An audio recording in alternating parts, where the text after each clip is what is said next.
Between the two of them, the inside of Coates, Parker gets too heavily involved. And that's Whitehead and Coates.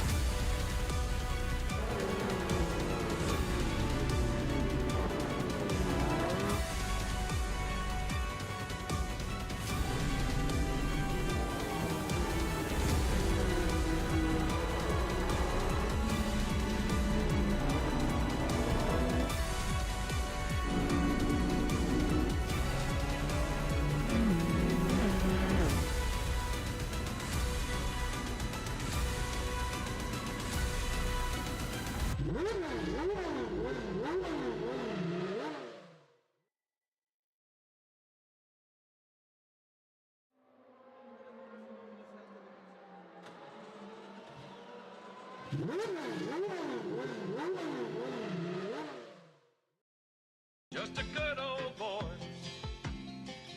never meaning no harm. Beats all you never saw, been in trouble with the law since the day they was born. Straightening the curves, flattening the hills. Someday the mountain might get 'em, but the law never will.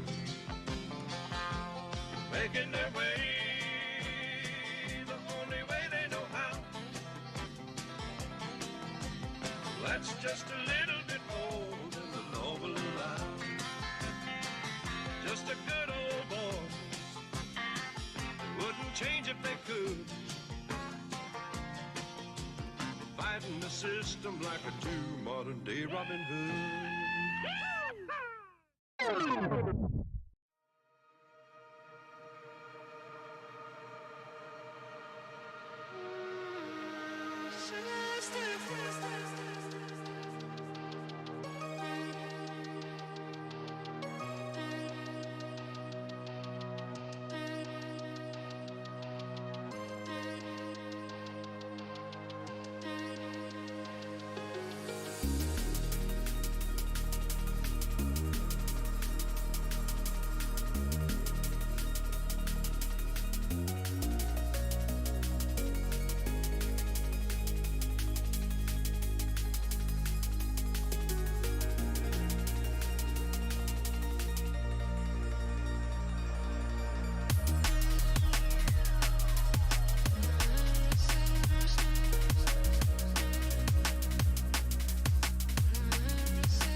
We'll turn this around. We'll turn this around. We'll turn this around.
We'll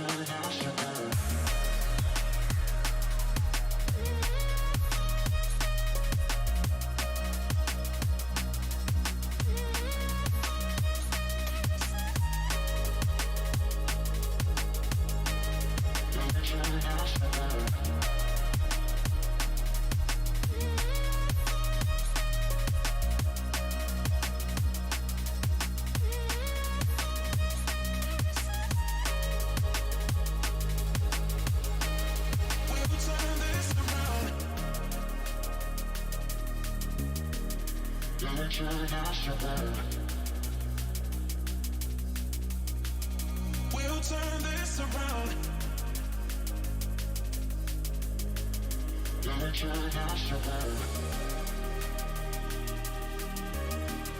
We'll turn this around.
Well, good evening, everyone. Welcome along to the VRRC and the penultimate round, would you believe, of the AGON by AOC Mazda MX5 Cup. It hardly seems possible that we're approaching the end of this 8-week season, but that we are. We've got 3 races to go, 2 sprint races tonight, and then 1 double distance race in a week's time at Watkins Glen that will decide the outcome of the championship. A slightly reduced commentary team for the second week in a row. Myself and Jack are alternating holidays abroad, it seems, so I unfortunately missed the double distance race at Sebring a week ago.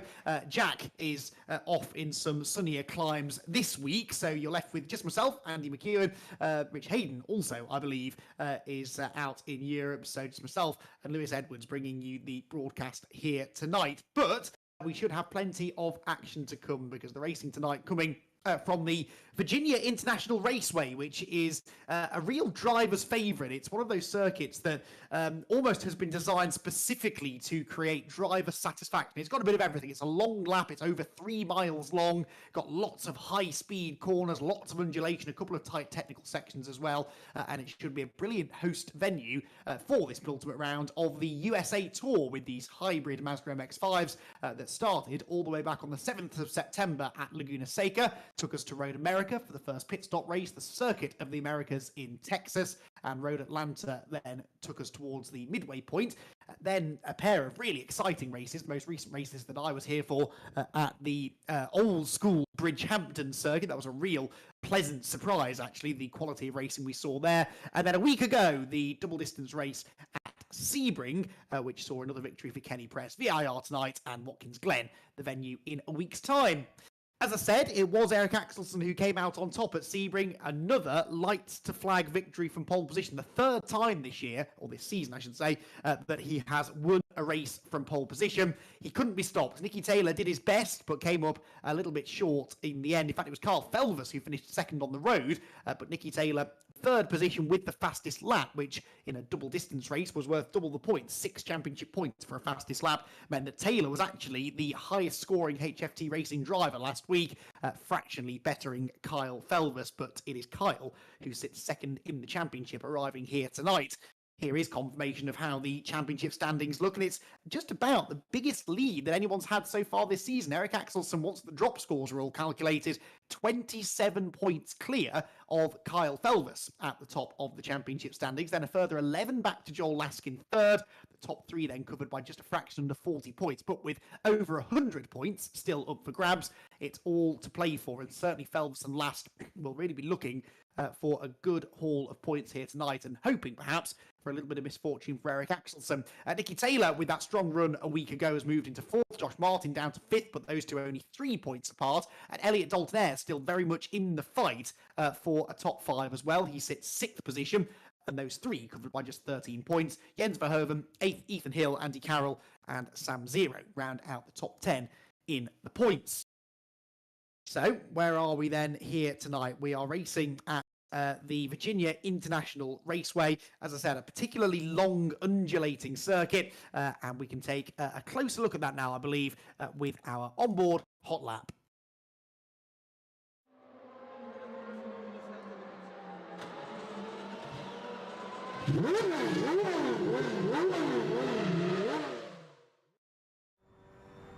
Welcome everyone to the track guide for the 7th round of the AGON by AOC MX5 Turbo Cup. We're here at the driver's favourite Virginia International Raceway. Into turn 1, spot your braking point. Important to get the car turned early and get back on the power nice and early. You can really get on the power early through here. Coming towards NASCAR bend now. We want to get the line of least resistance but bring it back over to the outside. Take an early apex, use a fair bit of this curb, and then get the power early to use all of this runoff. Next couple of corners, it's really important to use all of the track available, as you can gain a lot of time from reducing the radius of those corners. Now we go up the hill, it's all flat out, and it's nice and easy. This will probably be where some slipstream might be key in qualifying, and in the race people might be looking to follow very closely through here. Again, still flat out, no problems. The right-hander does get a little bit oversteery sometimes, but not to worry. Into South Bend now, we go down the hill, early on the power, use all the grass. Doesn't unsettle the car too much. Into a really tricky braking zone here. You want to brake a little bit, get off it, back on it, get the car rotated early and then back on the power nice and early. You want to prioritise getting back on the power there, as you want to come all the way down the back straight now. Another good opportunity for slipstream for those in qualifying. And in the race, this is where we might see some moves made and potentially double moves depending on how effective the slipstream is. Into the next section, this is a really tricky braking zone as you're turning all the time, but it's important to keep the car really smooth through here and then make sure this left-hander is nice and easily flat out. Into the final couple of corners, you want to take the curb to minimise the radius of the corner and then really get a good slingshot out of here. You can use the grass, it doesn't cut your momentum down. And then it's back to the main straight and you go through the gears to the finish line. Again, a slipstream may be key here in qualifying in the race. And that is a lap of VIR.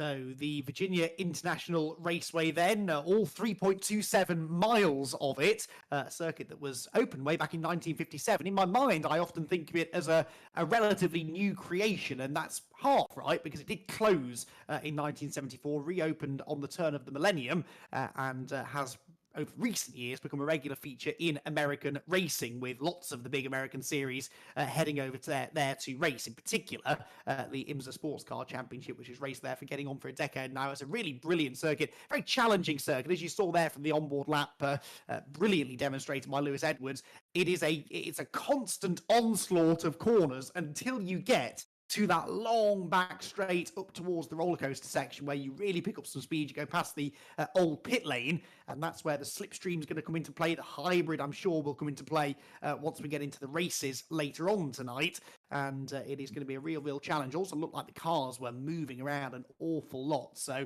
been watching a little bit of the practice as well before we came on air.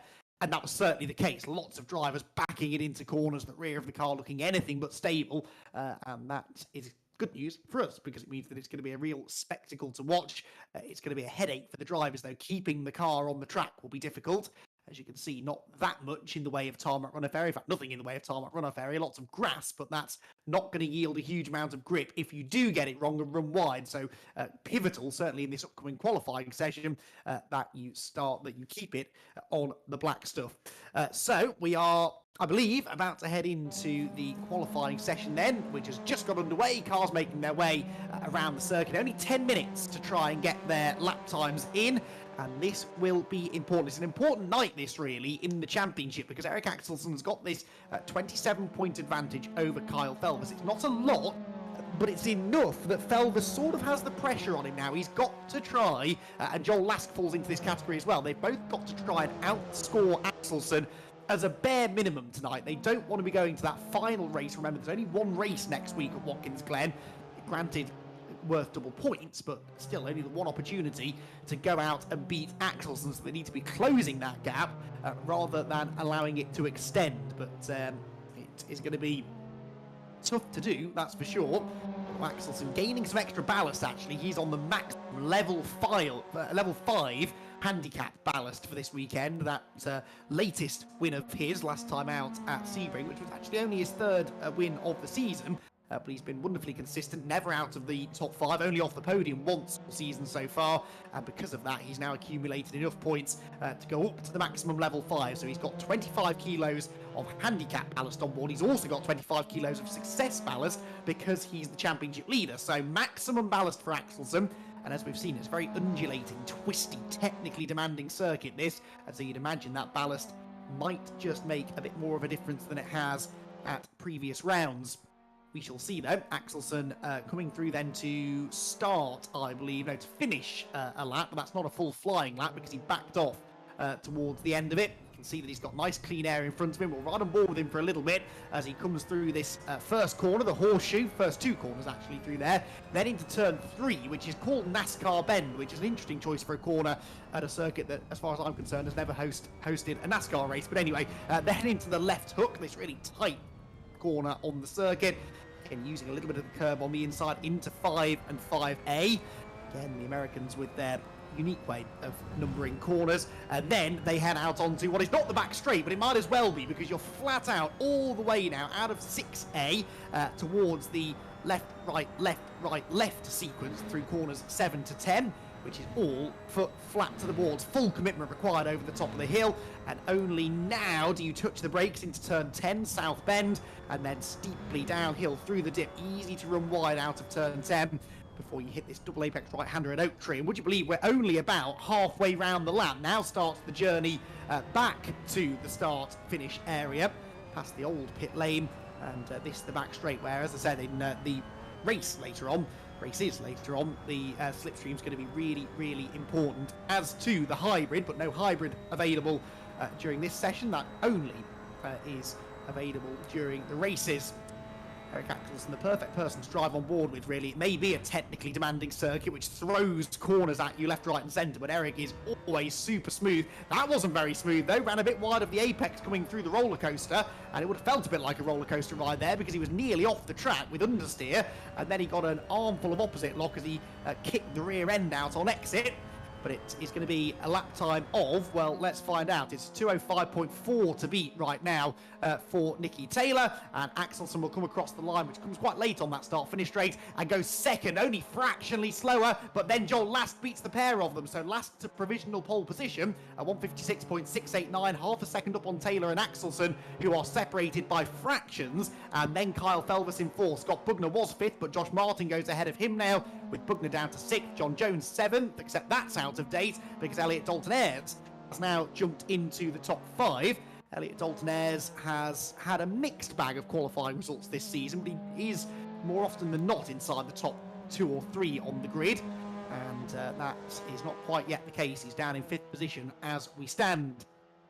So Joel Lask then, what can he do? Joel, that little bit further back in the points coming into this round, a further 11 behind Felvis, so some, what did I say it was, 38 adrift of Eric Axelson. But at the moment, on course for pole position, and that is worth a bonus point, so every point is going to matter here for Lask and Felvis as they try and take the fight to Eric Axelson. Towards the double apex right-hander he goes at the top end of the circuit. Back down, he's giving a nice little slipstream actually to the car behind him. I'm surprised in a way that Lask hasn't tried himself to pick up a tow from somebody. Might just help him in his quest to set a faster lap time. It's actually Scott Bugner, and he does now back off and let Bugner go. So he's given Scott Bugner the tow on this lap, and he'll now hope that Scott is going to repay the favour next time around. Scott Bugner, a welcome returnee to VRRC Racing, a former champion, remember, in the Civic Cup, front runner in the Cayman Cup as well, which was our most recent rear-wheel drive competition that we held here on the VRRC. And also a race winner in the touring cars as well in the past. Gets a big wobble though coming out of the last corner, and that surely is going to hurt his time, but he had a nice tow through the first half of the lap. Is that going to work? Well, he will come across the line and go 5th, but Eric Axelson has just gone to the top, 1:56.537, a tenth and a half quicker than Joel Lask. So Axelson fastest, Lask second, and Nicky Taylor third. You can throw anything you like at Eric Axelson. You can throw all the ballast in the world at him, it seems, and yet he will still be the pace setter in qualifying. Third fastest now for Elliot Dalton Ayres. That's a bit more like it for him. Elliot Dalton Ayres onto the inside of row number 2, and it's all quite tight, isn't it? He's only half a tenth clear of Nicky Taylor, who's about a tenth and a half clear of Kyle Felvis, the man, or well, look at that spin there for Kenny Press actually coming out of the last corner. But yes, Kyle Felvis, the youngster, only 5th fastest, but second in the championship coming into this weekend, and he needs to try and dig out a lap here. We follow now the HFT Racing driver as he comes down through the dip and into the double apex right-hander. Kyle Felvis has got Nicky Taylor there just behind him, and Kyle Felvis, how's he getting on in the sectors? Well, the first sector is not an improvement, so he's not yet going as quickly as he had been on previous laps. Scott Bugner and Josh Martin, though, have both done personal bests in Sector 1, and so too Elliot Dalton Ayres. So other drivers are improving, and Kyle Felvis at the moment not quite able to do so. He'll very shortly, though, get to the end of Sector 2, and we'll see what that time looks like now. Well, there he goes. Again, it's not an improvement. So Kyle Felvis, he's not a million miles away from the pace. Everyone is setting reasonably even sector times, but he's not quite going as quickly as he was before. Right, Joel Lask is, though, a purple in Sector 2. So faster than anybody else through the middle part of the lap. Joel Lask second fastest in the session, a tenth and a half away from pole position, and he is absolutely on the limit as he drops down into the final couple of corners. Eric Axelsen bails for the pit lane in front of him, so he will not improve. Could that be a mistake? Because Joel Lask comes across the line. Is it enough for pole position? He's waiting for the timing line, which he crosses now, and the time is not an improvement in the end, so a really good middle sector, but the first and last, last sectors were not good enough for Lask, and so he stays in second place. Dalton Ayres on another good lap, by the way. Personal bests in the first 2 sectors. He does improve his time, but stays in third as Ethan Hill has a big slide coming through the last corner. Ethan Hill had been improving on this lap. 2 personal best sectors up to this point. He's only 1.4 seconds off pole position, and he will now try to improve a fractional improvement. We'll see him move up into at least 7th on the grid. Is he able to do that? The answer appears to be no. That slide at the last corner costing him time at the end of the previous lap and probably costing him momentum onto the start of the next one as well. So Nicky Taylor, 4th fastest for him right now. Again, green in the first sector, so faster than he's been so far.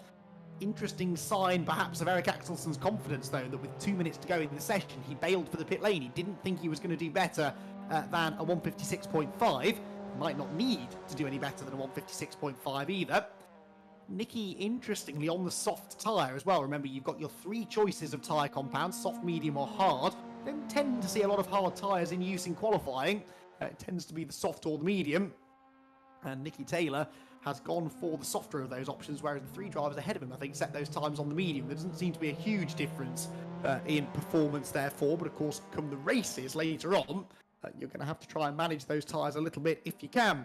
Right, Joel Lask purple in Sector 2 again. Nicky Taylor's lap is going well too. He's improving in both of his sectors, so too is Dalton Ayres. So we'll get Taylor across the line first and then cycle back to the other 2. Nicky Taylor then across the line. Can he improve on 4th place on the grid? Well, actually, Carl Felvers goes quicker than him. Carl Felvers goes 4th, and Taylor drops down into 5th place because the car just ahead of him was Felvers. But what about Joel Lask? Purple in the middle sector, but again, it all gets away from him in Sector 3, and it ends up not being an improvement. He did get through, though, just before the checkered flag waved, so he's got another crack at this. What about Dalton Ayres? He's 3rd, and that's where he will stay. Again, fails to quite improve at the end of the lap, perhaps running out of tyres a little bit by the time he got to the final sector. Joel Lask has got time for one more go at this, one more time around. 3.2 mile Virginia International Raceway, hops over the curbs there through the first sector he's going. We're riding on board with him now. And Joel Lask, I don't think, has seen the checkered flag yet. He's certainly pushing on the lap timer. Tells us that this lap has been over 2.5 minutes, which I don't think is the case. So perhaps a slight glitch there. He is going to go quick. In fact, Joel Lask, purple in Sector 1, faster than anybody else. Now, we know he's good in this middle sector. This is where he's been excelling so far in the qualifying session. If he can couple a really good middle sector with a really good first sector, that will help, but that was not the way to do it. He runs out wide as he comes out of the quick left-hander there at South Bend, and that will surely have invalidated the lap now. If you go too far off the track, then the sim will automatically invalidate the lap. It's to stop people gaining an advantage from exceeding track limits. And I suspect that Joel Lask will fall foul of that, but that's a real shame. That was a good lap that he had going. That first sector in particular was really impressive. And Sector 2, I'm afraid, is where it's all come undone this time, having gone really well in that middle sector up until this point. And yes, it is a slow middle sector anyway. And like we said, it's likely been invalidated anyway. Carl Felvers not improving here on his final lap. Looks like 5th place will be as good as he can do. 1 place ahead perhaps of Nicky Taylor, his teammate, who has improved in Sector 1 on this lap though.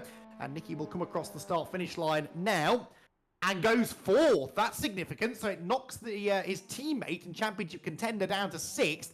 And it puts Nicky Taylor 1 row higher on the grid. So Taylor with some decent pace actually as we get into the closing stages of this season. And he moves into that 4th position. Joel Lask, of course, is technically still on a lap, but we know that he's invalidated that, so it looks as though it will be Eric Axelsen back on the pole position then, and for Eric, that is going to be a 1, 2, 3, 4, 5th pole position of the season, and we'll have a word with him on the other side of this quick break.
The penultimate qualifying session of the AGON by AOC Mazda MX5 Cup has been completed, and it came to a very familiar conclusion because of the 7 qualifying sessions that we've had this season.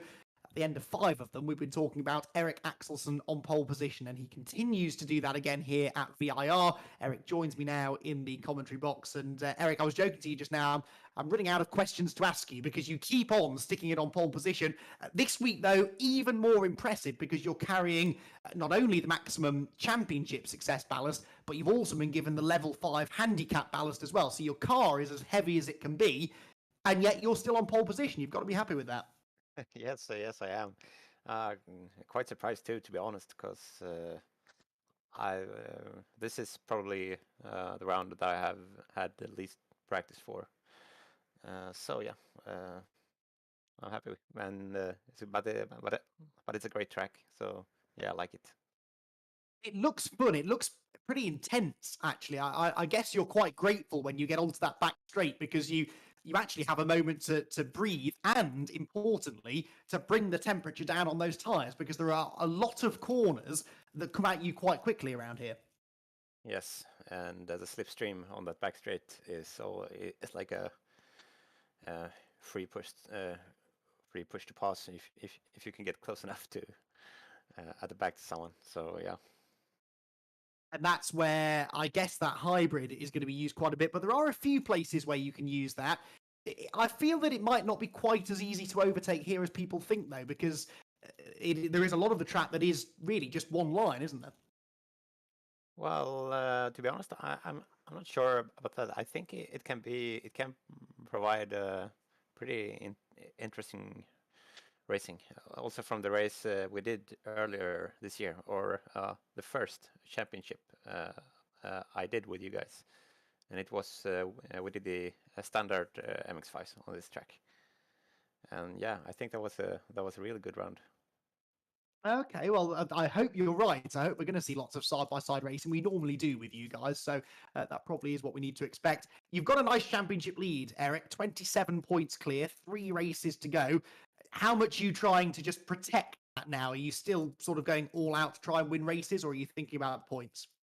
Well, I can try to tell myself to be smart, and but I'm usually when I'm in the race, I usually just forget all about that and try to win.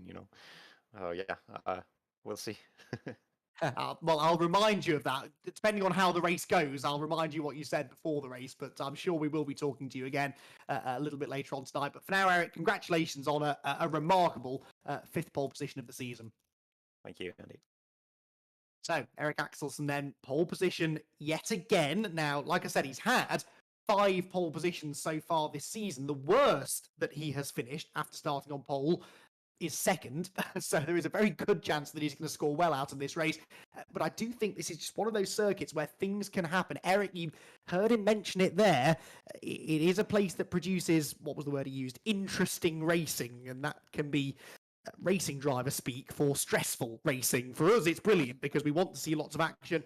We want to see the cars going side by side through places where it's difficult to run side by side.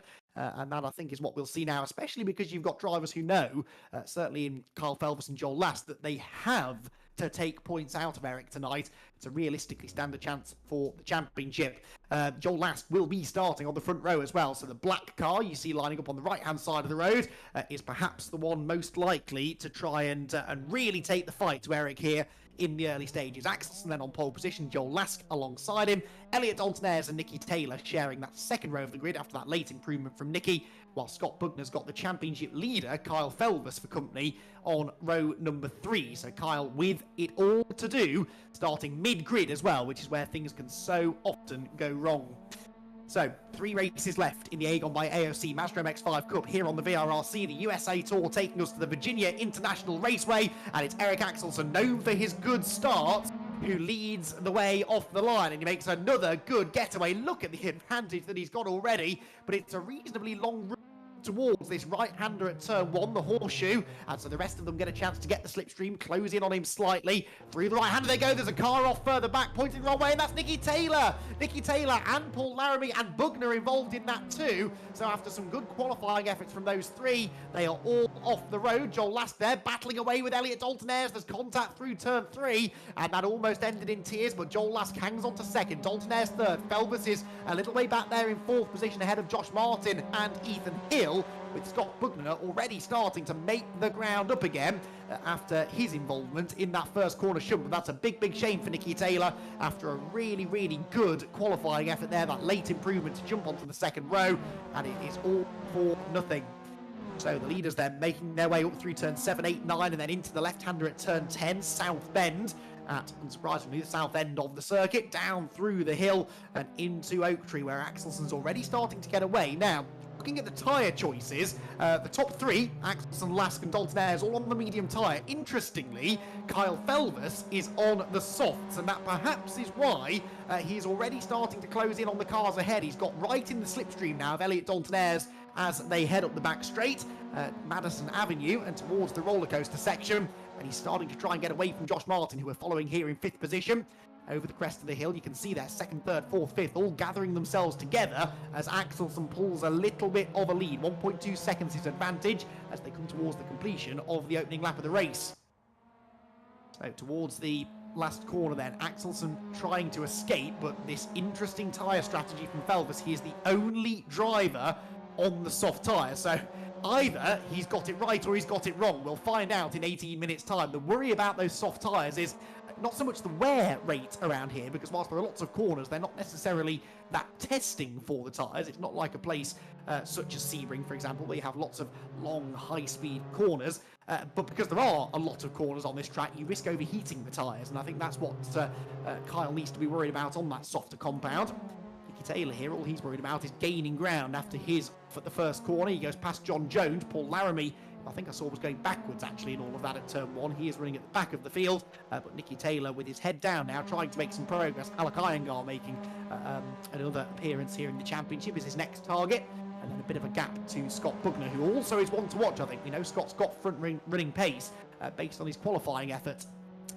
You can see on the timing tower to the left-hand side of the screen, when the little green box turns orange, that means the drivers are on their hybrid. So Nicky Taylor not using it here as he heads towards turn 7, but others were using it on the run up that hill. That's one of 2 obvious places to use it, the other being the back straight, and I suppose actually the front straight as well. That run past the new pits is another opportunity to jump on the push to pass button.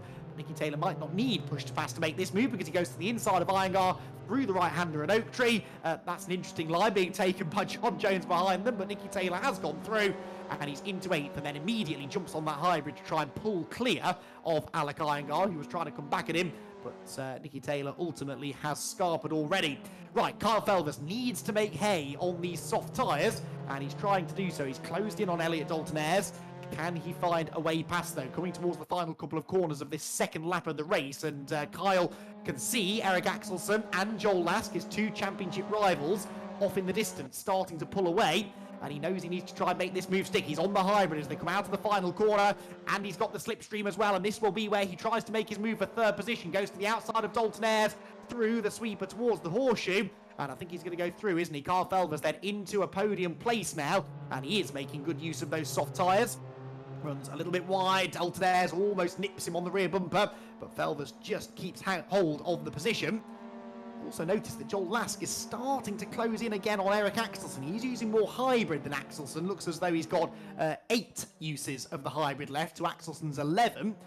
And Kyle Felvis also using that hybrid pretty rapidly. Lots of them cutting over the curve there as they come through turn 5 and 5A. And then through the switchbacks now at 6, 6-8, then 7, 8, 9, 10. Left, right, all the way over the top of the hill. Kyle Felvis again will be leaning on those softer tyres through these sections of the track. This is where he should have the tyre advantage in theory. Really able to lean on the car, look through the changes of direction. He's got good grip over the top of the hill. Not a lot of grip there for Scott Bugner, who gets very sideways in his attempts to get past Ethan Hill. This is for 6th position then. They're sort of falling away from the leading quintet, aren't they? A 3-way fight developing though for 6th. Ethan Hill, the blue car. The red and white is Bugner. And the yellow behind, yellow and white, is Nicky Taylor. 6th place they're battling for. And Scott Bugner jumps on the hybrid, pulls out of the slipstream quite early there against Ethan Hill. But he had the momentum onto the back straight. He draws level with Ethan. The next corner though is the left-hander at turn 14 before they turn right down the roller coaster. So which way is this going to work out? One of them will have to give when they get to the next corner. And I don't think either of them are going to. Hill on the right then, Bugner on the left. And is Bugner going to go through? He sweeps right round the outside, gets the inside, stops the car, gets booted through the corner for his trouble, but Bugner does go through. So 6th place now for the recovering Scott Bugner, and also of course trying to recover is Nicky Taylor behind. He needs to try and get past Ethan Hill as quickly as he can in order to go after Bugner and try and score some good points for himself. Of course, Nicky is part of this fight for 4th place in the championship, along with Josh Martin, Elliot Dalton-Ayres, both of whom are in that lead pack. So he's losing points to those that he's fighting for championship positions with. Nicky could mathematically still win the championship. In fact, I think the top 6 in the championship could all still technically be champion. But realistically now, it is looking like Axelsen versus Felvis versus Lask. Nicky Taylor has gone past Ethan Hill, and he's into 7th position now. So it'll be interesting to see what sort of lap times he and Bugner have. Now they're both back in clean air again. Lead gap is down to a second. They are going through their hybrids like it's going out of fashion. They started with 15, and unless my eyes deceive me, Joel Lask only has 5 left. We're not even halfway through the race. We're only about a third of the way through the race. So Joel Lask giving it his all here to try and keep up with Eric Axelsen, but using lots of hybrid, and that might come back to bite him later on. Whereas Elliot Dalton-Ayres in 4th still has 10 uses of it left. So watch for Dalton-Ayres, who's staying with Kyle Felvis in the slipstream, to come on strong again in the latter part of the race. Toward the right-handers at Oak Tree. There you go.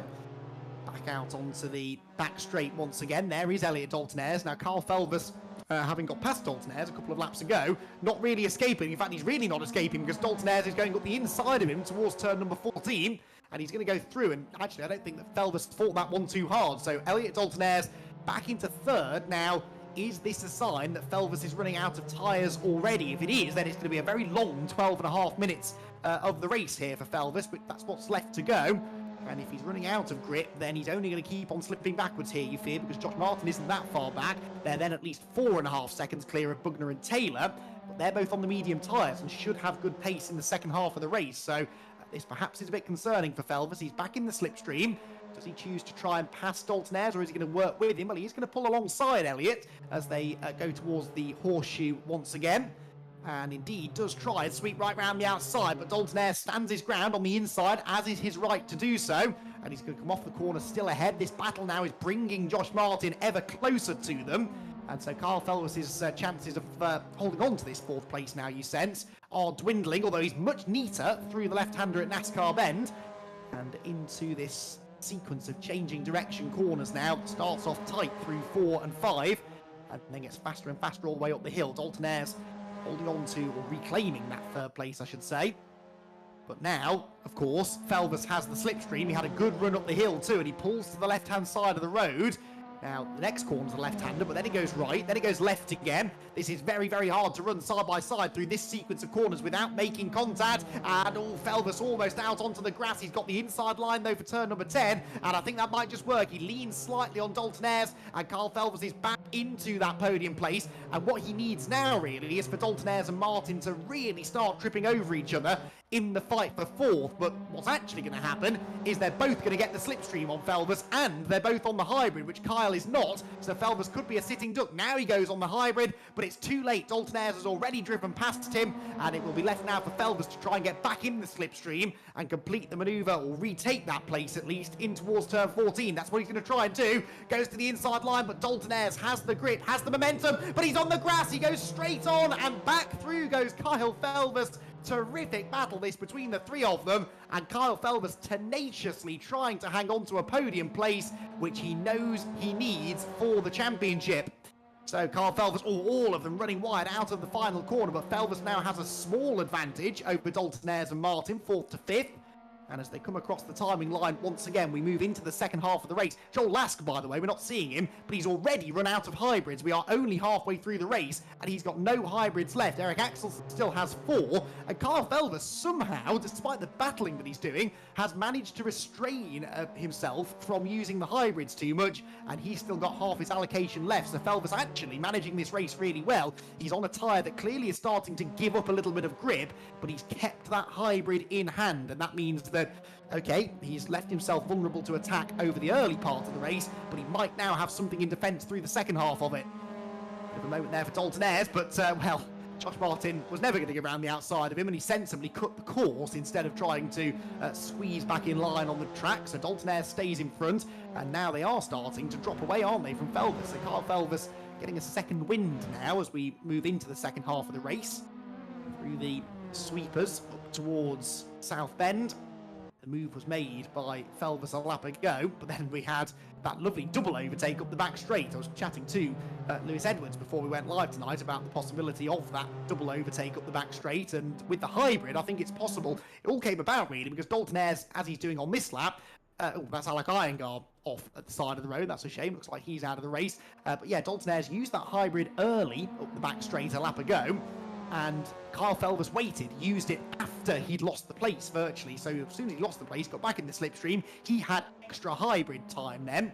Remember, it's a 10-second usage for the hybrid, so 15 uses, 10 seconds each. Once you press the button, it's on for the next 10 seconds. You can't switch it off again. And so Felvers saved that for the second half of that straight that they're on for about 20 seconds. So you can see how, tactically speaking, that can get quite interesting. Nicky Taylor then trying his best to close in on this group, but actually it's Dalton Ayres who's closed in on Felvers. He takes to the grass as they come across the start-finish straight, and he reclaims third from Felvers again. But we've seen before, Kyle is not afraid to try and fight back. He's going to try and do it around the outside at turn 1. We've been here before, and we know that Dalton Ayres on the inside should have the preferred line, but Felvers stands his ground and now has the inside line heading into NASCAR Bend. That was really good, respectful driving from the pair of them. Felvers is back into the third again, so every time it looks like Dalton Ayres has knocked him down, Kyle Felvers gets straight back up again and reclaims the position. This is a brilliant drive from Kyle, who was finally the winner of our Driver of the Round award a week ago, and it's driving like this that really excites us when we watch Kyle Felvers. The latest update though on this gap between these three and Taylor and Bugner does not make for good reading if you are Kyle Felvers, Elliott Dalton Ayres or Josh Martin, because they're only a second and a half behind. You can see them actually just there in the background. Look, Taylor ahead of Bugner now, but they're both catching these three, and so we could soon have a 5-way fight for a podium place, and that's even more then for Kyle Felvers to think about. Comes out onto the back straight. He's only really using his hybrid up this back straight. Didn't use it at all last lap. And again, look, Dalton Ayres and Martin go straight onto the hybrid button, and I reckon we'll see Felvers use it a little bit later up the straight. So Dalton Ayres pulls level, and there, look, just as Dalton Ayres runs out of hybrid, that's when Felvers jumps on the button, but this time it might not be quite enough because Josh Martin's up the inside of him as well. They're both closing in on Dalton Ayres. This could get messy through the dip up towards turn 14, and Dalton Ayres will hang on. He hopefully will get the car stopped this time. Yes, he does. So Dalton Ayres back into third, but Felvers fends off Josh Martin, and closer and closer and closer gets Nicky Taylor, except he doesn't because he dropped behind Scott Bugner actually. So Bugner managed to slipstream past Nicky Taylor on that lap, and in doing so, they dropped about half a second to these three. Here we go then, about a third of the race to go, 6.25 minutes remaining. We haven't seen a lot of the top two, but not much is changing. It's a 1.3 second margin between Axelsen and Lask, who is doing well actually to hang on to Eric, despite the fact he's got no hybrids left. Meanwhile, third, fourth, fifth is still the battle, and Josh Martin goes up the inside of both of them. He's never going to stop for the corner, runs out wide, and they were 3 wide going into the corner, almost 3 wide coming off it as well, as Kyle Felvers once again battles to get alongside Elliot Dalton-Ayres, but Dalton-Ayres hangs on to third. He's got the inside line into NASCAR Bend. On the outside is Kyle Felvers, and he does well actually to wriggle back onto the line without losing fourth to Josh Martin. In that little exchange, they dropped about 7 tenths to Bugner and Taylor. And I don't think they're done losing time to them yet, because again, Kyle Felvers hunting around behind Elliot Dalton-Ayres. They're both on the hybrid. They're both starting to use them up now as we move towards the final quarter of the race. And Felvers pulls to the right-hand side. That ain't going to work. Chops back in line. Uses the slipstream. He might try and have another go into turn number 10, where he has made a move on Dalton-Ayres, remember, already in this race. This is turn 10. And he can't quite do it. Over the hill, down into the dip. Dalton-Ayres defending the inside line towards Oak Tree. And he'll just hold the car on the inside, not carry as much speed through the corner as he normally would, and concentrate on getting off it with the race lead. Now this time, look, Felvers and Martin go on the hybrid early, and Dalton-Ayres, perhaps learning from what Felvers has been doing, is waiting to use it. Felvers pulls alongside him. Dalton-Ayres actually, I think he's trying to conserve some hybrid because he hasn't jumped onto the just yet. And so Felvers back into third, relatively uncontested. But here comes Martin on the outside. He's got 2 wheels on the grass. There's a big squeeze. And now Martin's in third, but he's out of control. He's on the grass. Josh Martin shoots back across the road, and he's lost control completely. Josh Martin is out of the fight for third. And that was just a little bit too late on the brakes. Josh's friend, Dave, who often jumps in the chat to give him support, had just done so. And unfortunately, that was the kiss of death for Josh Martin, because half a lap later, he's off in the weeds at turn 14. So Kyle Felvers, through it all, is back into third place now. Dalton-Ayres in fourth. Taylor fifth now, would you believe? And Scott Bugner in sixth position. So Scott Bugner also gaining out of that. Martin's rejoined in seventh, but he's a long way behind this group now. He is, according to the timing screen, 7.6 seconds adrift now, and about 2.8 ahead of Ethan Hill, and probably with some nicely flat-spotted tyres as well. So I think that might be the last we see of Josh Martin in this race, but he will at least get himself a good grid position for race number 2. So every cloud and all that, but Martin really needed to be scoring points here. Remember, he's in this fight with Nicky Taylor and Elliot Dalton-Ayres for fourth in the championship. It's Taylor who holds fourth by 3 points over Martin, who is 10 ahead of Dalton-Ayres. Well, Elliot is running fourth, Nicky Taylor running fifth, and they're both outscoring Josh now. So it all changes, that one mistake. The first time really that Josh Martin had briefly got into a podium spot, and it all went wrong. And he perhaps has been drawing inspiration, we're told, from some rallying that he recently went to go and watch. Well, there's a time and a place for rallying, Josh, and in this discipline, certainly staying on the black stuff is the quicker way. But Josh knows that. He's a good driver, and I'm sure will be a factor for a race win in race number 2.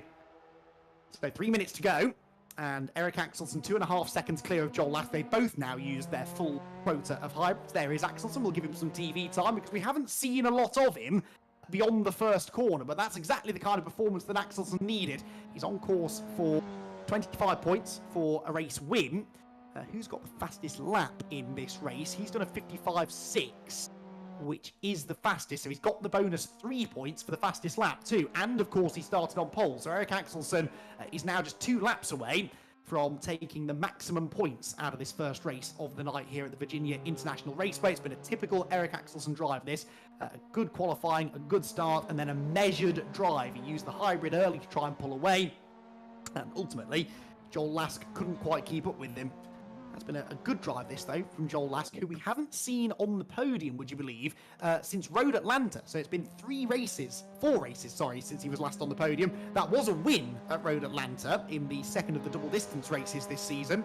But Joel Lask has not been making a habit of podium finishes of late, so nice to see him back up there again. And he is looking nice, calm and collected in second place. Calm and collected are not words that you can use to describe this mess. This is the fight for third place, which is now, as if that were possible, intensified even further. Dalton-Ayres is briefly into third. I doubt he'll stay there, though, because he's got Kyle Felvers back alongside him. And Felvers does at least now have his teammate Nicky Taylor joining in this battle. Now, will Nicky try and help Felvers? or is he out to try and get a good result for himself? We'll find out very shortly because he's going up the inside of Dalton Ayres into turn number 10. Had to bail out of that one, though. That was always a low percentage move that was likely to end in contact. And so Dalton Ayres will, for now, stay in fourth. And actually, Scott Bugner tries to come to the outside of Nicky Taylor. Out wide goes Dalton Ayres. It's all kicking off. And they're going on to the back straight now with a couple of them running out of hybrid. Dalton Ayres and Bugner have no more hybrid left. Felvis and Taylor, though, the HFT teammates who have themselves to the front of this group, do have a small hybrid advantage. So Felvis third, Taylor fourth. Dalton Ayres doesn't need the hybrid though because he's got the slipstream, and as Eric Axelson was saying pre-race, that's like a free push to pass. And Dalton Ayres, well, tries to use it, but there's contact with Bugner, and off he goes, slides into Nicky Taylor. Bugner involved as well. All three of them off the track, surely with some damage, and they need to be careful about the rejoins. Nicky Taylor out of control, bounces over the grass. He's still not quite found himself back on the straight and narrow, and he's heading for the forest. He's so far off the track. In fact, he's lost control again, I think, as he tried to rejoin. That was unfortunately on the cards for about 15 minutes. There was no way they could keep that up for the entire rest of the race. They're on tyres that are well past their best by this stage.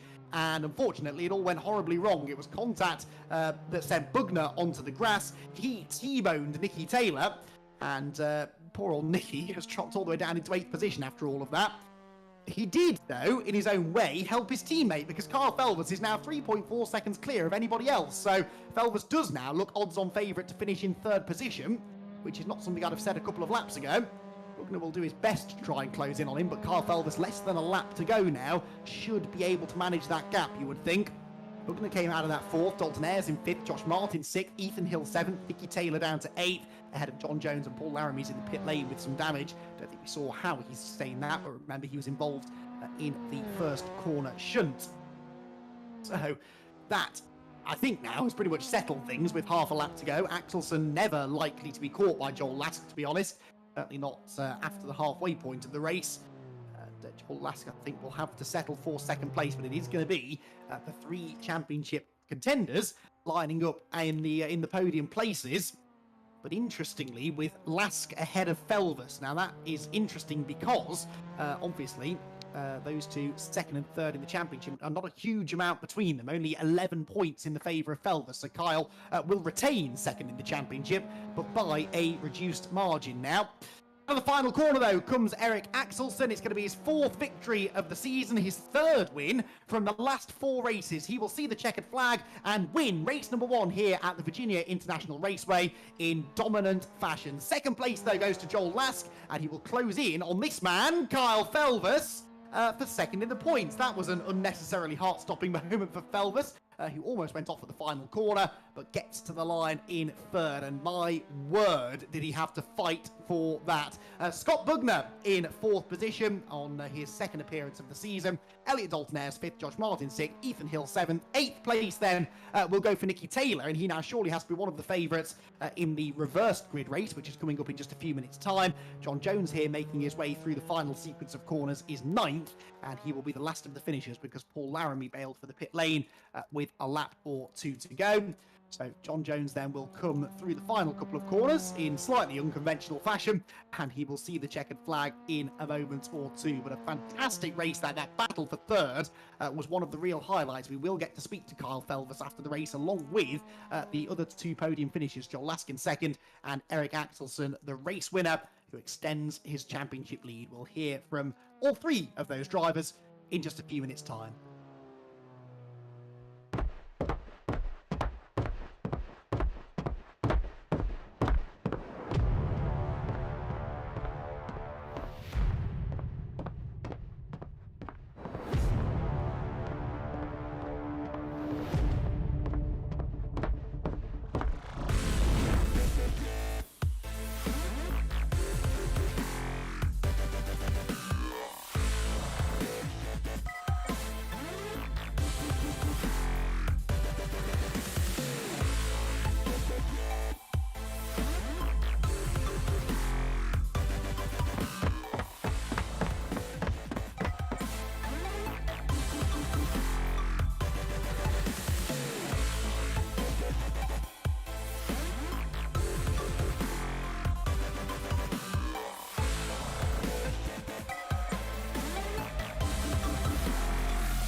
first race of the night here at the Virginia International Raceway for the AGON by AOC Mazda MX5 Cup was one of the real highlight races of the season. Not necessarily for the race win, where Eric Axelsen disappeared up the road for a fourth victory of the season, but some of the fighting behind him was amongst the best that we'd seen all season so far. And before we dive into the reversed grid race, we can have a chat with our top three finishers. We'll start with our race winner, our championship leader. It's another conversion of pole position to a race win, the third time he's done it this season. We can only be talking about Eric Axelsen. Eric, congratulations. What looked like a reasonably simple win. I'm sure there was a lot more going on behind the wheel as far as you were concerned, but you escaped the battling. You had clear track for the whole race. That was about as close to perfect as it gets. Yeah, it really was. My plan when I start in pole, try to get away as fast as I can, try to get everyone out of slipstream, and it worked as long. And you can't do any mistakes. But yeah, Joel was there for the whole race, so one small mistake and it would be over. And a mistake is easy to make here. It's a difficult circuit. Were you struggling at all with the tyres in the final part of the race? I guess you could conserve them a little bit being out in front. I think the mediums felt they felt really good. To be honest, I didn't notice too much drop off. Maybe in lap times, but not in they felt good the whole race. Yeah. Now, you said to me before that race that you were going to try and tell yourself to think about the points, not take too many risks. That's a lot easier to do from the front. This time you're going to be starting right at the back. So what's the game plan for this one, do you think? Yeah, I was going to say that applies to this race. I don't know. Try to stay out of any incidents. Might be a good plan, I guess. Yeah, I can't argue with that, Eric. That's a good idea. Well, best of luck with that, and congratulations on the race win. Thank you, Eddie. Eric Axelsen then his fourth victory of the season. Meanwhile, it's a return to the podium. First time since Road Atlanta that we've been speaking to Joel Lask post-race. Joel, congratulations. A fairly uneventful race, but actually, given the recent races you've had, I guess you'll take that. Yeah, I was just trying to gun for points on that one. Eric was too quick. So I tried to push for him, but yeah, he was just too consistent. So I backed off a little bit and just went for the points in the end because that's what matters. Yeah, and that means you've closed in a bit now on Kyle, at least for second in the championship. But I guess there's some real incentive now to try and get the better of Eric in this second race. This is your chance, isn't it, to get some points back? Yeah, it's the opportunity, but you know how reverse grid races go. They're not always quite that simple. So we'll see. But you've done all right out of them in the past, I seem to recall. So we'll wait and see how you get on in this one. Joel, well done, though, on a solid second place and a return to the podium. Appreciate it. Joel Lask in second place, but really the star of the show was Kyle Felvers. Kyle, we spent most of that race, probably a good 17 minutes of it, following you because you had quite an exciting race, didn't you? Yeah, so I accidentally pressed load on my setup again and it had softs on. So that was my reason for being on softs. It was not intentional at all. And yeah, so I only realised halfway through the race because I was like, why are my tyres dropping off so much? And then I looked and yeah, I could see that I was on softs. So at which point your heart sunk. But actually, you held on well. A part of that was a bit of good fortune at the end when everyone sort of annihilated each other. But before that, you'd been defending really well and tactical use of the hybrid as well. Yeah, it was a good race in general. Yeah, it was good that I really did get lucky at the end. Granted a wish, really. But yeah, I think if I didn't get that, it would have been game over for me, really. Well, I'm guessing you'll be on the right tyres for this second race, which is coming up yeah. momentarily. So we'll let you go full attack, I'm guessing here, Kyle. Oh yeah, definitely. Looking forward to it. Well done on the podium, mate. Thanks, Andy. So there we go. An interesting tactic. We said it from Kyle Felvers. Perhaps not a tactic after all, but it worked out all right. And he got himself a podium finish after what was a very, very lively first race of the night. Now, if you thought that was eventful, you ain't seen nothing yet, because now we reverse the running order from that first race, and we have a full reversed grid for our second and final 20-minute encounter of the night, and the penultimate race this of the season, so an important one for the championship. John Jones has got pole position, with Nicky Taylor starting alongside him, and Nicky will be gunning for a race win, but there's some more quick drivers up there. Ethan Hill third, Josh Martin Dalton there's fifth. They're all quick really at this stage of the season. Who will come out on top? Well, 20 minutes of racing gets underway now, and John Jones is not slow off the line, that must be said. Eric Axelson away well too further back, and he already is trying to make it 3 wide on the rush towards the horseshoe for the first time. Jones defending the inside line. Nicky Taylor hunting around behind him. Small bit of contact there. That was Ethan Hill into the back of Josh Martin, and Josh Martin is out wide on the grass, and already Martin 5 inch and Jones leading the way. Taylor second, a dive up the inside from Elliot Dalton-Ayres for third. That didn't work though, so Ethan Hill hangs on. And hanging on is exactly what John Jones is doing. This is a really good drive so far from Jones. Granted, we're not even half a lap into the race, but he's still leading the way. But for how much longer? Because Nicky Taylor's up the inside of him, over the curbs, and the grass goes John Jones, and he does well not to lose control. He's fighting back there. They're both on the hybrid as they head toward the sweepers for the first time. And who is going to blink first in this battle for the race lead? Jones on the left. On the right is Nicky Taylor. They are still to door, and John Jones fends him off. Nice stuff from Jones, and that's Dalton-Ayres. Dalton-Ayres gets it wrong through the S's, and he is off onto the grass. Elliot Dalton-Ayres just keeps it out of the barrier. Where was he going to rejoin the track, though? That was the next question, because they were heading towards the left-hander at turn 10. I think he got back on safely, just ahead of Paul Laramie towards the back of the field. So John Jones still leads as they get onto the back straight. Interestingly, everyone jumping on the hybrid, apart from Nicky Taylor, who's used it twice already on this opening lap. So he's relying just on the slipstream, but John Jones looking good out in front. Taylor second, battle there for third place. Kyle Felvers already is going for third on the inside of Ethan Hill. Joel Last coming with him, and Axelson's behind them both still, so that's significant. You can see Axelson there, the green car, in 6th position, as Kyle Felvers, his nearest championship rival, breaks through into third, and now chases down his teammate, who is attacking once again for the race lead. John Jones, can he hang on for the duration of the first lap? No, he can't. He gets a hip and shoulder from Nicky Taylor, and he's off into the boonies. That's a real shame for John Jones. That was a good first lap until that contact. Now that has opened the door for Felvers, who gets through into the lead. It's like a 2x2 rolling start. Look, 1, 2, 3, 4, 5, 6, 7 of them straight across the line and up towards the horseshoe. They're 3 abreast for the race lead. Taylor to the outside, Lasker the inside. In the middle is Kyle Felvers. How do they sort it all out? Well, I think Lask might go to the race lead here. He's got the inside line through turn number 1, and he will go through. So Joel Lask back in front of Kyle Felvers, but for how much longer? Felvers back up the inside into NASCAR Bend, and he's going to go into the lead of the race. Runs wide though, Last back up the inside. They're changing position by the corner, and it finally settles out, for now at least, with Lask as the race leader. A bit of a twitch there for Taylor, and how much longer, I wonder, before he lets Kyle Felvers through, if he's going to let Kyle Felvers through, or is Nicky Taylor again just going to go for the race win himself? We didn't really get to see how the HFT team tactics were going to play out in the previous race, because as soon as Taylor caught Felvers, he was rather rudely taken out of the race up at the turn 14 sequence. So now that he's in behind his teammate there, Nicky Taylor, he does actually Kyle Felvers, excuse me, is behind Nicky Taylor.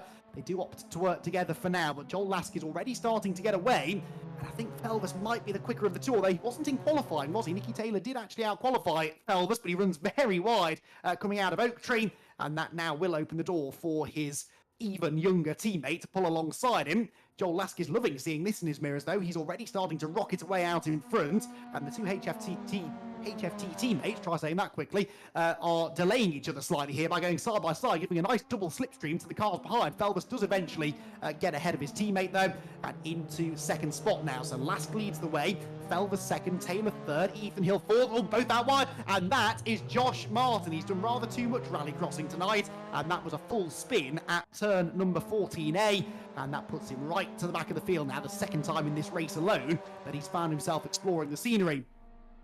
Right, Nicky Taylor has dropped back again. Ethan Hill's got past him now, and Scott Bugner is trying to do the same with Eric Axelson in behind. Across the line then, they're going to arrive at turn 1 at least side by side, maybe 3 wide if Bugner tries to go up the middle, but he chooses not to. He'll be very aware of the fact that he's got some front runners in the championship around him, and he is joining in just for the last couple of rounds. In fact, he gets very sideways out of turn number 1. And as they head out of the horseshoe, he drops a place to Elliot Dalton-Ayres, recovering after his lap 1 issue. Daltonaires is still very much in contention for this one because the field is still very closely bunched together. Nicky Taylor, contact with Eric Axelsen. Through goes Daltonaires, through goes Bugner, into Daltonaires, right in front of Axelsen. Brilliant save from Elliot Daltonaires. And actually, Eric Axelsen will be just as happy about that as Elliot was, because if Daltonaires had spun, there was every chance that it would have taken Axelsen off with him, but they all still survive. They both dropped behind Scott Bugner, but that was some quite robust racing there between Taylor and Axelsen. And it's the championship leader who's got muscled out there, down into 7th place now. So Axelsen with it all to do now to try and limit the damage being done by Lask and Felvers, who are starting to escape out in front, but they are themselves 1.6 seconds apart. Lask doing the job so far, out in the lead of the race. Felvers second, Ethan Hill third, fourth Taylor. This is the battle for 5th then, between Scott Bugner, Elliot Daltonaires and Eric Axelsen. And Axelsen will get a mega slipstream now from all of the cars ahead of him as they go up the back straight. But do any of these cars have a little bit of damage, I wonder, after the bits of contact that they've had over recent laps? The back straight, Axelsen not really seeming able to close in particularly on the cars ahead right now, is he? So into the top of the hill they go. The right-hander at turn 14A. Down through the roller coaster section, and that is Bugner, who's had a moment. And again, Daltonaires and Axelsen end up sort of running into each other after something that Scott Bugner's done.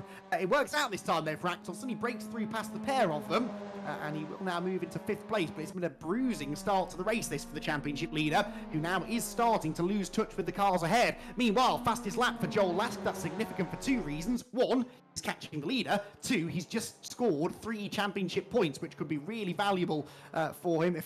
Say he's catching the race leader, he is the race leader. He's pulling away from Carl Felvers and outscoring him and outscoring Axelsen by now an extra 3 points by virtue of that fastest lap. Axelsen 5th then, trying his best to break away from the group behind, but as I started to say, he is 3.2 seconds, nearly 3.3 seconds behind Ethan Hill and Nicky Taylor, who you just saw there briefly debating 3rd position. So if Axelsen can catch them, it will be a really, really impressive drive. There is Nicky Taylor, who will be hoping just to get to the end of this race without any more serious bits of contact as he suffered in the previous race. Carl Felvers look struggling to go with the leader though.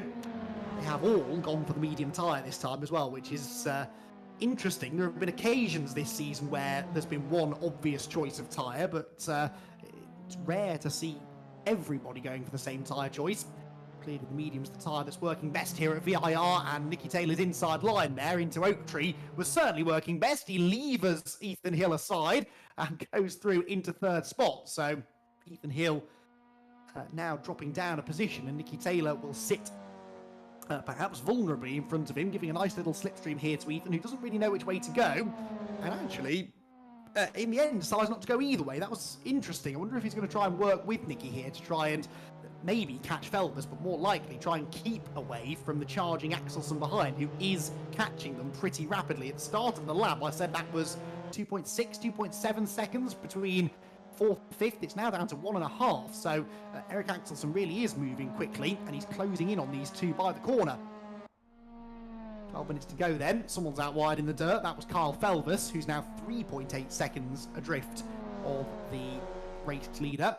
You can see why, because the lap times, I mean, there's just no comparison really. Is that Joel Lask just did a 156.2 as a 58.2 for Carl Felvers. He dropped 2 seconds on that lap.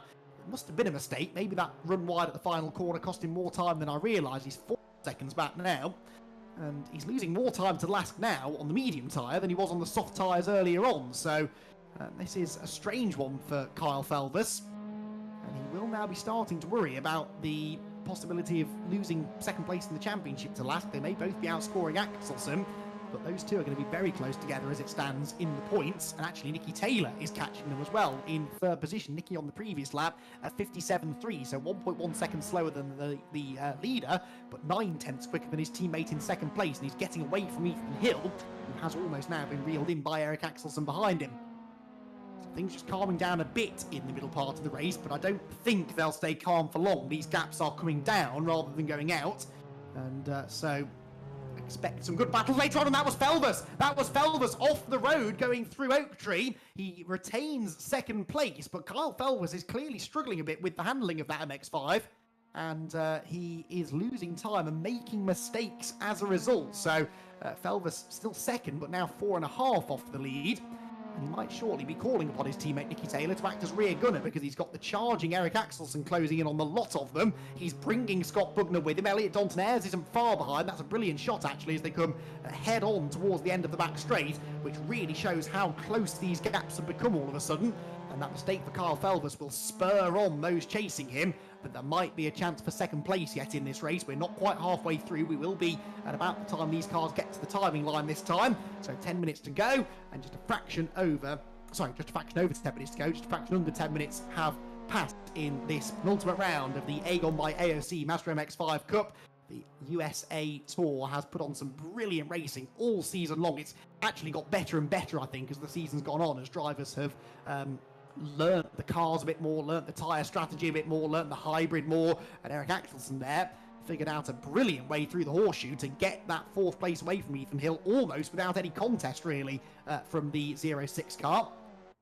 Axelsen then goes fourth, and suddenly an Axelsen podium seems a real possibility, doesn't it? Because he's not that far behind Felvers and Taylor. He's less than a second behind Taylor.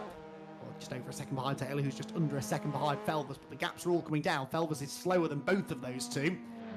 Really seems to be struggling, making mistakes. 5 seconds his deficit now to the race leader. Second place wouldn't be a disaster for Felvers here, but that second place could easily become fourth or fifth, couldn't it, depending on how the remaining 9 minutes to go, because once he starts defending from one of these drivers behind him, it will soon invite the others into the fight, although Ethan Hill just drove onto the grass for no obvious reason. I couldn't quite see from that angle why he did that, but anyway, it hands 5th position to Scott Bugner, and I think he's about to hand 6th position to Elliot Dalton-Ayres.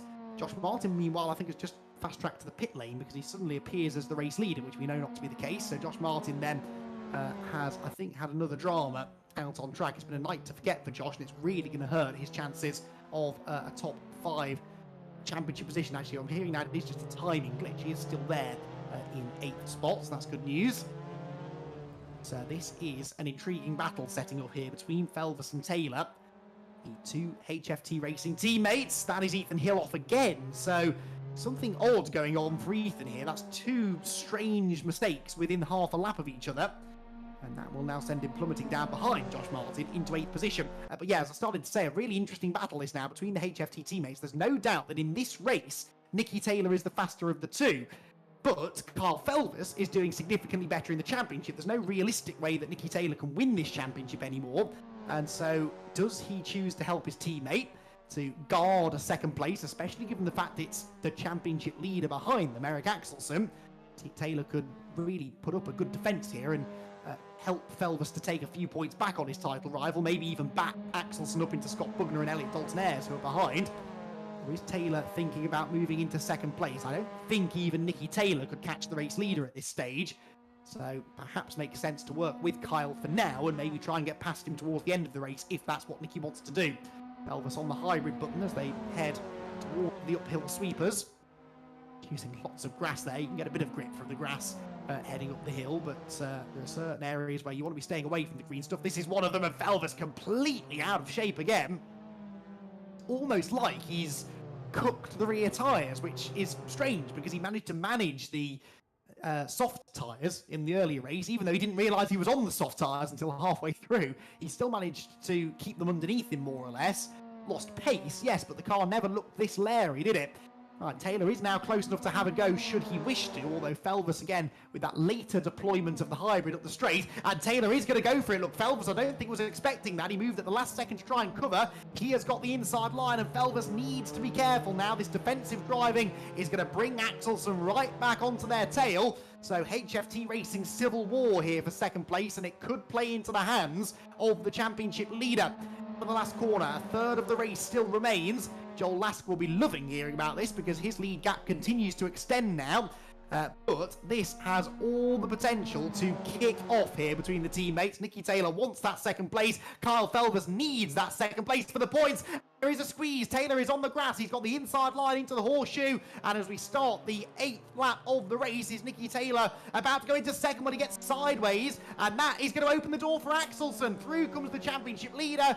was exactly what HFT Racing did not need. They have opened the door invitingly for Axelsen to come through into third position, and Nicky Taylor now does have to go on the attack for the sake of his teammate to try and take those points back away from Eric. So that was very, very interesting, and I don't think we're done with yet, because Axelsen, we've seen, has got the pace on Felvus. He's now got a slipstream from Felvus, and he's surely going to keep on closing in on his big championship rival, one of his big championship rivals. Up through the sweepers again. Axelsen is right in behind the first of the HFT Racing cars. In fact, he's in a HFT sandwich here, isn't he? Through the left-hander at turn 10.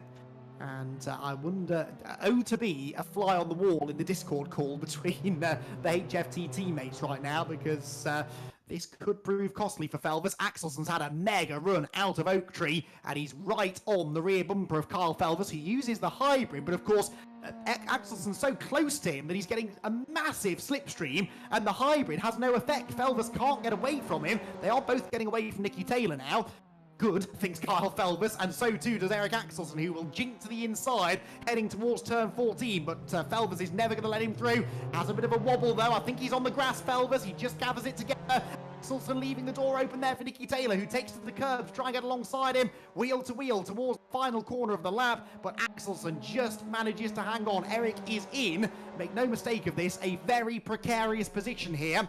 He's also got Scott Bugner now closing in on this group as well, so there's more action, I think, ahead of us in this battle, with 4 minutes and 10 seconds to go. Across the line again, Lask leading the way. Kyle Felvus in second position, 6.3 seconds now, near enough is that margin. Joel Lask has got this win pretty well covered, it must be said, but yet again, all of the action is happening in the lower podium places. Axelsen to the inside into NASCAR Bend. That's a bit of a lunge, but Kyle Felvus knew that was coming. He knew he could turn into the late apex and knows that he can hang on. Taylor looking to the inside now of Axelsen as they come through the left and right at 4 and 5.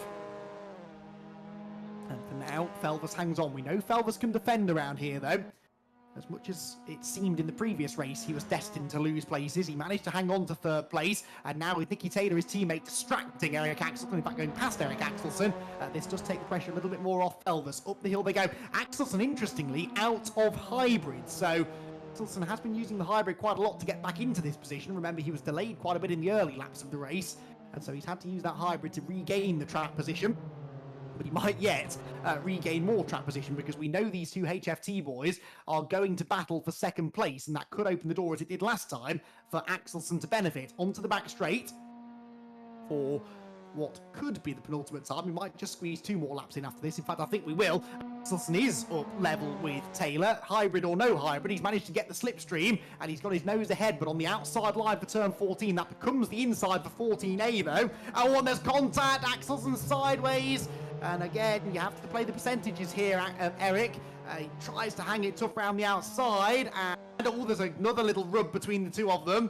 This is exactly the situation that Eric was alluding to when he said at the start of the broadcast, I need to think about the points. I don't need to be getting involved in really aggressive battles. And this is a pretty aggressive battle, and it's getting more aggressive by the corner, because Nicky Taylor does not want to let him through. Axelsen looking to the inside towards turn 1 again. Later on the brakes is Taylor, though. He had the outside line, the better racing line, and although Axelsen had the shorter route through the corner, Taylor is able to hang on in third. Got Bugner still not giving up his hopes of getting onto the podium either, although Dalton Ayres, interestingly, hasn't been able to match his pace, and so Dalton Ayres is still nearly 3 seconds actually adrift in 6th position. So 4 of them now then, coming through the left-right at turns 4 and 5, debating podium places, all of them on the same tyre, all of them still hybrid available, apart from Axelsen, and Bugner into the barriers. That was a strange one, a self-inflicted mistake there from Scott Bugner. Just lit up the rear tyres coming out of 5A and shot off into the barriers. So Scott Bugner will not be on the podium in this race. What about Axelsen and Taylor, though? Which of these two is going to be on the podium, if either of them? Over the hill, through the left-hander at 10. And Taylor stays ahead, or gets back ahead of Axelsen. I forget which way round they were in at the start of the lap. And Axelsen a little bit wide, actually, through Oak Tree there. Turns 11 and 12, but he'll get that toe up the hill. That's the part of the circuit where Felvus is struggling, isn't it? He made that mistake there a few laps ago, and he looked a bit weak onto the back straight this time too. So Nicky Taylor is going to be close enough to get alongside him, perhaps. Bit of weaving going on maybe there from Felvers to try and break the toe. So he and Taylor both have one hybrid left. Axelson has no hybrids, so for me, the only way Eric is going to gain places here is if the HFT driver starts squabbling. If they work together, I don't see any way that Axelson gets on the podium, but I also don't think that's what they're going to do. Certainly history tells us that there are no team orders, and they're going to fight for this position. So through we come then. Final lap begins. 6.8 seconds the lead for Joel Last. He's away and gone. The big question is who joins him on the podium and in what order. Again, Nicky Taylor pulls to the outside of Kyle Felvers for second position. Off towards turn one they head. This is a right-hander, two right-handers really, the former hairpin. So it's a long way for Nicky Taylor to go round the outside. Kyle Felvers, I'm sure, is not going to leave him much space on the exit. And, well, actually leaves him a bit too much space. And that allows Taylor to have the inside line into turn number 3. And Nicky Taylor might just go ahead. Felvers on the outside line. This is not going to end well. Out into the dirt he goes. Axelson rubbing his hands with glee behind them. Still, they run side by side through turn number 4 into 5. And it's Nicky Taylor who goes through. Now, neither of them used any hybrid in that exchange. They both still have the hybrid left. And I suspect they're saving it for the run up the back straight. But Nicky Taylor is not in the position that I'd want to be in. He is out in front. He's got no slipstream. And he's got two hungry competitors, both fighting for a championship, remember, behind him, and they will both have that slipstream heading towards the end of the lap. Felvers has it now, actually, and closes right back in as they turn into the left-hander at turn number 10. He's tighter through the left. Is he going to try and go for the inside into the right? This is where Felvers has been struggling in this race, though, and I think he'd be better served to try and focus on the exit from this corner, which Taylor gets all wrong. He missed the second apex, and now here comes Kyle Felvers in the tow. They're both on the hybrid for the final time. Then who's going to have the advantage when we get to the end of the long back straight? Is it going to be Taylor? Is it going to be Felvers? Or can Eric Axelson inherit a podium finish out of this? Felvers to the inside line, door handle to door handle. The two teammates run into the left-hander at turn 14. Taylor hangs on around the outside. He's sideways. He's got the inside for 14A, but the next corner's a left-hander. Can Felvers get through? No, he can't, and he has to close the door on Eric Axelson.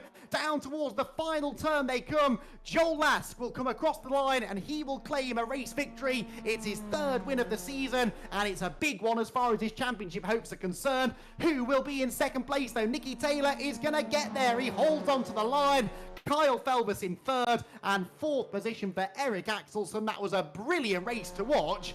It wasn't the best teamwork I've ever seen, but they did still come out with a second and third place finish at least. But for Kyle Felvers, he really could have done with those points, because in the end, he's only one place ahead of Eric Axelson in fourth, Dalton Ayres in fifth, Josh Martin in sixth. Ethan Hill here will come home in seventh after a couple of slightly odd moments during that race. And then Paul Laramie in 8th position, and John Jones will be the last of the finishers in 9th. Scott Bugner, of course, crashing out spectacularly into the barriers. Right then, that was very eventful, an awful lot to talk about that. I'm kind of looking forward to the interviews here with the HFT teammates. I'm also kind of dreading it, because I wonder what the atmosphere is going to be like between the two of them. I mean, there are no team orders. There's nothing to say, and I'm not disagreeing, actually, with what Nicky Taylor did, for what it's worth, because we want to see a good race. But Kyle Felvers, I'm sure, would have much rather finished in second place there, with Nicky playing the good teammate behind him. But, hey, I'm glad that wasn't the case, because we got an absolutely excellent battle between them. And ultimately, they did secure a double podium for HFT, which really was the main thing. Right, I could do with a breath here, so let's try and have a chat then with our race winner, and that race winner for the third time this season is Joel Lask. Joel, second time we've chatted to you tonight. It was a podium last time. You said you just couldn't catch Eric, but in that one, it was the first couple of laps that were crucial. You got away from Eric, got away from everyone actually, and were able to coast home to a reasonably easy win. Yeah, I saw everyone sort of bunching up, and I saw it all getting a bit all connected in the middle there. So I just thought I'd just try and dive my way through. I found a gap, found the opportunity, and got through. And then from there, it was just use as much boost as possible just to break the toe, get away from them whilst they all start battling it out. So yeah, it worked pretty well. It certainly did. You've got yourself the race victory, and that was well deserved, certainly, because well deserved and well needed as well for the championship. It means you'll close in slightly on the front runners. One more race to go, though. What do you reckon? Realistically, can you still pip Eric to the title? No, No chance. I mean, it's too quick. But I'm gonna give a good go at second, unless Eric decides to crash in his race. But hey, weirder things have happened, right? But no, I think potentially second. Just depends how Kyle does. But yeah, we'll see what happens. Must be nice for you though to be back up there fighting for podiums and race wins again, because you've had a bit of a dry patch over the last couple of rounds. So confidence-wise, I suppose this is nice to end the season on a high. Yeah, definitely. I don't even know what it is. I just made some silly mistakes. Wasn't consistent enough, and off the back of that, I've obviously sort of suffered a little bit in terms of the points. But yeah, nice to be back up there. So it was a good race. It certainly was. Well done, Joel. Congratulations on the race win, and we'll get the confirmation of the points and see what those gaps are at the in just a few minutes' time. For now, though, we'll move on to our second place finisher, and well, we didn't really know who that second place finisher was going to be, even right until the run to the flag, but it was Nikki Taylor who got the better of the battle of the HFT teammates. Nikki, I enjoyed watching that, so did our viewers, but battling with your teammate who is also fighting for a championship, that's got to be nerve-wracking. Yeah, it is, and for someone who's a bit ill as well and been ill all last week, it's good. It's a good omen to go into tonight, and I was just like hopefully praying for good results. And first race didn't go our way when it was getting there, and then just kind of got wiped out at the end, and then spun myself on the grass. But hey ho, and yeah, just move on with it. And Kyle's was clean as hell, and I tried to be as clean as hell back to him. I couldn't really do much about earlier incidents in the race because I kind of went down the inside, and the MX5 is so flimsy that any slight like brisk just sends someone off. So if I did send anyone off that thought I did, I do apologise, but I couldn't really do much. Certainly an exciting race. I mean, it's difficult to run side by side around here. I guess the fact that you and Kyle have such a good relationship, you get on so well, you've got that trust in each other, kind of allowed you to do that, because we've seen other people try and do that tonight, and it's all gone horribly wrong. Yeah, I mean, me and Kyle literally do this whenever we can. Like, since I've had my driving license, I've been out a lot more now in the weeknights. But we used to literally just race all the time, and we still do when we can. Like, just race all the time by ourselves. We know how each other race, and we know how to race cleanly. So I think when me and Kyle get into a battle and an official championship, it's actually quite good, and it makes for good screen time. But yeah, it's definitely a nice way to end my night, and also having to be up at 4 o'clock to go to Donington tomorrow is it's just a nice way to end, and not having to like worry about like having a bad result and then going to Donington. You don't make things easy for yourself, do you, Nikki? We really enjoyed watching you tonight, though, and because of that, I was going to say the vote has happened. I'm the only one here to vote, so I get to make the decision, and you are our driver of the round here tonight because you've put in some really good performances, some really good overtaking there, and that was a brilliant fighting battle in race 2, so congratulations, Nikki. Thank you. Cheers. Nikki Taylor in second place, driver of the round. A good end to the night for the HFT racing driver. Solid end to the night for the other HFT driver, Kyle Felvers. Kyle, you're on the podium. Third place. You beat Eric Axelson, but second place would have been nice, wouldn't it? Oh yeah, I don't mind. It's Nikki who's on second, so I'm just happy it's not Eric. Nikki being on second, that's fine. We both agreed that we might as well have some fun and battle. And it turned out to be great. And like Nikki was saying, he's such a clean driver. Like, we both know exactly how each other race. So, because we used to do it all the time, and we still do try to. But yeah, we both know how each other race. So we just decided to go for the battle. You're ruining the storyline that I've been selling, because for the last 20 minutes I've been sort of trying to build this Drive to Survive-esque storyline of the two teammates at war, but you could tell from the respect that you showed each other and from what Nikki said in his interview as well that you're perfectly at ease doing that. Is there a part of you, though, that wishes that, a couple of extra points could have been scored there? Eric at one point was stuck down in 9th place. It could have been the race that really closed that championship lead down, couldn't it? Yeah, it could have been, but to be fair, I think Eric has sort of run away, and I'm now here primarily to just have fun, and to battle really. And I think me and Nikki will continue to battle next week as well. So we're just going for fun at this point, and hopefully we can stay second in the championship. Good stuff, Kyle. Great entertainment watching you tonight, as always. Congratulations there on the podium results. Thanks, Andy. So that is your final racing action of the night then here at Virginia International Raceway, which has put on quite a show. I've really, really enjoyed the racing. across the whole season, actually. We visited some really interesting circuits. Virginia, another circuit that I'd not covered any sim racing on before, and it certainly has delivered a pair of really exciting races. The big question, though, on everyone's minds, what have those two races done to the points? Well, I believe that the calculations have been done, the drop scores have been added, and it looks good for Eric Axelsen. 297 points, 37 points now, his advantage over Kyle Felvers. And I tend to agree with the HFT drivers. It's now kind of about this fight for second, isn't it? Mathematically, Felvers and Lask could still beat him. There are still over 50 points, 57, 58 points, in fact, I think, available at the final round at Watkins Glen. So they could still beat him, but it's now looking a little bit less likely. But Felvers and Lask will be fighting hard for that second place, with Nicky Taylor and Josh Martin separated by less than 10 points in the fight for fourth as well. In fact, you can't really write Elliot Dalton-Ayres out of that either, although he'll be regretting that early off in the second race. So looking good for Eric Axelsen. He just needs a solid finish next time out at Watkins Glen, and he should be the champion. Well, as I said, that final round coming up at Watkins Glen, it's the full version of the Watkins Glen circuit that we're using as well, and that will be available to watch same time, same place here at the VRRC, with qualifying kicking off at 7:30. We'll be here with all of the build-up, hopefully with a full quota of commentators as well for that final round from about 20 or 25 past 7. But thank you very much for joining us here at the VRRC. It's been a fantastic night of racing. It's going to be another fantastic night of racing in a week's time. Meanwhile, there's lots of racing you can get to be a part of here at the VRRC. Do head over to their social media pages.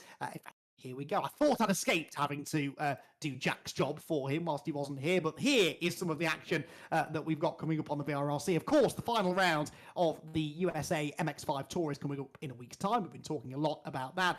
We've also got the fun races. These are held on Sunday evenings, qualifying beginning 7:30 p.m. UK time, that is, and it's a pick and mix format, has been for a while now. So the drivers on Discord, I believe it is, get to choose the car, they get to choose the track. There's a vote that's held to choose the two, and this week's pick and mix selection is the Ferrari Challenge car, an older spec Ferrari Challenge car, the better looking one if you ask me, racing around the full Imola circuit. Can't get any better than that, can it? Italian GT machinery around one of the iconic Italian racetracks. Speaking of Italian machinery around maybe not Italian racetracks, the Time Attack series has hit its fourth round, and that sees the competitors peddling the 80s Formula One car around the 80s version of Silverstone, the 1988 layout of the Silverstone Grand Prix circuit. High speed, high downforce cars. That should be a real thrill. And if you fancy something a little bit more relaxed, a little bit less stressful, a little bit less in the way of competition, and more a kind of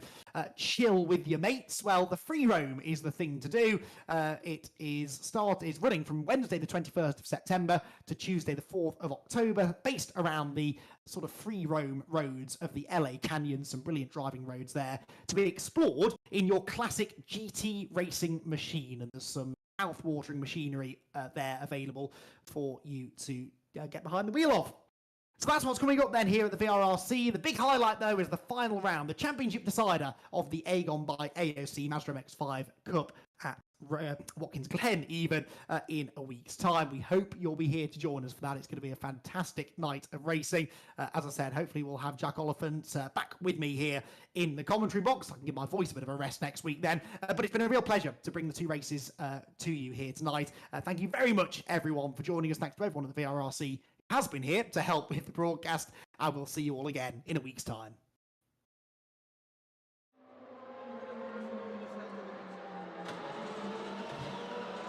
Woo!